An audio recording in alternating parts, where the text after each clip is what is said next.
যার যার উৎসব ও তার। আমরা হিন্দু, আমরা সর্বদা বঞ্চিতই হচ্ছে। আসলে সবাই মেনে নেয়, বৈষম্যটা রয়ে গেছে।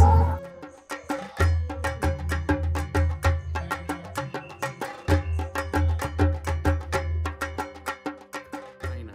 আমরা যেমন বছরে ২টা ঈদ, সেই ২টাই ঈদে আমরা উইশ করি। লাইক আলাদা ধর্ম ক্রিসমাসে আমরা উইশ করি। সো আমরা তাদের কাছে সেভাবে প্রতিটা আ যে ওকেশন হয় হিন্দু ধর্মে বা যেগুলো হচ্ছে উৎসব হয়, সেগুলোতে আমরা পাই না আসলে যে একটা টেক্সট উইশ। মানে একটা কমিউনিকেশন গ্যাপ তৈরি হয়ে যায়।